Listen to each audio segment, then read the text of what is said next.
तारिक फजल चौधरी साहब, मैं आपके लिए एक सवाल छोड़ के गया था और उस सवाल में यह था कि अब आपकी जिम्मेदारी, इसका मतलब नहीं है कि अवाम भूख से मरे, क्योंकि आपको बकौल राना सनाउल्लाह साहब के फुल मैंडेट नहीं मिला। बिस्मिल्लाहिर्रहमानिर्रहीम। देखिए कमरान भाई, आपको मेरी आवाज़ आ रही है? जी आवाज़ तो आ रही है। अवाम मर रहे हैं सर, मोबाइल को छोड़ दें, जानना चाह रहे हैं कि तुझे तसल्ली दो थोड़ी जी। नहीं, चूंकि आपने जरा मुझे प्रोग्राम से साइड पे रखा नहीं, हुआ नहीं, था, आप लेट आए और मैं वो ब्रेक पे चला गया। ये ब्रेकिंग important स्टोरी खबरें देने के लिए देख ब्रेक रहा पे जाना पड़ा मुझे। जी सर, अब आप बताएं। जी जी, तो भाई मैं ये अर्ज़ कर रहा था कि देखिए, राना साहब जो हैं वो हमारे बड़े हैं, उनके अपने व्यूज़ हैं और हम उनसे मुस्तफ़ीज़ होते रहते हैं और एक इंतहाई सीनियर मेंबर हैं PMLN के, बल्कि सीनियर लीडर हैं। और उन्होंने अपनी पार्टी के साथ कमिटमेंट और वाबस्तगी से जो नाम बनाया है वो भी किसी से ढका छुपा नहीं है। एक बहुत लॉयलिस्ट हैं पार्टी के, जी जी, तजर्बाकार सियासतदान हैं। बाकी जहाँ तक ताल्लुक़ है मौजूदा गवर्नमेंट का, देखें इसमें एतराज़ात भी हैं, इसमें बहुत सारी चीज़ें हैं जो इससे पहले इलेक्शन हुए हैं 2018 में इमरान खान साहब के। नहीं सर, मैं ये कह रहा हूँ अगर आपको लोगों ने मैंडेट नहीं दिया, लेट्स सपोज, तो अब आप उनकी हेल्प नहीं करेंगे। आप कह रहे हैं कोalition में पीपल्स पार्टी इसलिए शामिल हुई थी कि आप आवाम को रिलीफ देंगे। अपोजिशन जो है, जी मुझे ज़रा मुकम्मल करने देंगे। जी, थोड़ी सी जी। डिस्टॉर्शन है, आपकी आवाज़ मुझे समझ नहीं आ रही। अच्छा चले। तो मैं ये अर्ज़ कर रहा था कि उस वक्त तो पोजीशन ये थी कि जॉइंट अपोजिशन तो पार्लियामेंट में बैठने के लिए तैयार नहीं थी। इतने संगीन इल्ज़ामात थे उस वक्त, 2018 के इलेक्शन और धांधली और RTS और उसका बैठना और मनपसंद नताइज। लेकिन इन सब बातों के बावजूद मैं ये बात कहूँगा कि उस वक्त भी सिस्टम आगे चला, अपोजिशन पार्लियामेंट में बैठी, आज भी अपोजिशन पार्लियामेंट का हिस्सा है। आगे जो मामलात मुल्क के साथ वाबस्ता हैं, ये ज़रूर मैं कहूँगा कि ये सिर्फ गवर्नमेंट की ज़िम्मेदारी नहीं होती। मैं एक छोटी सी मिसाल आपको देता हूँ।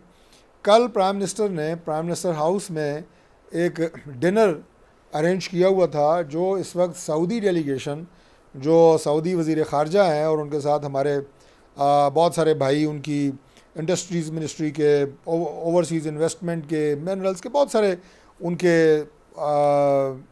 आप ये कहेंगे एक्सपर्टीज़ और मिनिस्टर्स और उनके साथ उनके डिप्टीज़ आए हुए थे।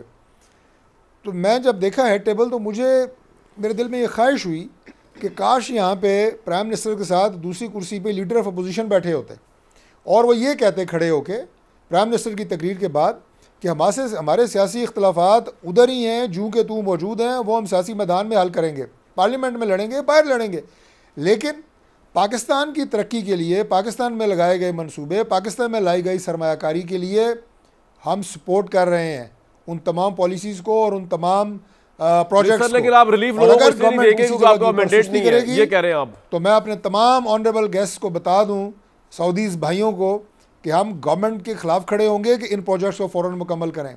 कोई रेड टेपिज़म, कोई डिले किसी तरह का काबिल कबूल नहीं होगा जो पाकिस्तान के अंदर इन्वेस्टमेंट और सरमायाकारी लेके आएगा। इस स्पिरिट की आज पाकिस्तान में ज़रूरत है। क्या हम उस स्पिरिट के तहत काम कर रहे हैं? हम तो एक दूसरे को हाथ मिलाने के लिए तैयार नहीं है। पाकिस्तान हुकूमत में तो आप है ना, ऑपोजिशन थोड़ी सवाल होगा, तो आपसे सवाल होगा। फोकस उसके ऊपर कैसे निकलना है वहां से आपने। ठीक है जी, ये कोई आम सूरत हाल नहीं है। और आप देखें, मैंने देखा कल उसी टीम की दोबारा जिक्र करूंगा, जितने हमारे सऊदीज़ जो हैं वो मेहमान आए हुए थे, यंग लोग, एनर्जेटिक लोग, फोकस्ड। यहाँ पे वो 2 दिन रहे, तो मैंने चंद दोस्तों से जो बात की, उन्होंने कहा जी हम 2 घंटे सोए हैं, अभी वापस हम रियाज लैंड कर रहे हैं और उसके बाद अगले दिन फिर हम एक और मुल्क जा रहे हैं, पूरी टीम। ये है स्पिरिट जिससे मुल्क बनते हैं, ये है वो कमिटमेंट जिससे आप जो है अपने मुल्क को टर्न अराउंड करते हैं। आपका पॉइंट आ गया। आप यहाँ पे एक दूसरे की स्टेटमेंट, बात ये है कि सर, बात ये है कि वो स्पिरिट तो होगी। मैं दोबारा आपके पास आ रहा हूँ के लिए मुल्क इस तरह आगे नहीं चल सकता। वो आप कुछ और बात कर रहे हैं, वो स्पिरिट तो स्पिरिट है, लेकिन जरूरत है, मैं कुछ और बात कर रहा था। की जरूरत है। और मुल्क सिर्फ गवर्नमेंट का नहीं है, मुल्क अपोजिशन का भी है, मुल्क उन तमाम फोर्सेस का है, उन तमाम इदारे जो मुल्क को बनाने के लिए अपनी कोशिश कर रहे हैं, जज्बात रखते हैं, उनको साथ लेके इन मामलात को ठीक करना है। ये हमारा अज़म है गवर्नमेंट।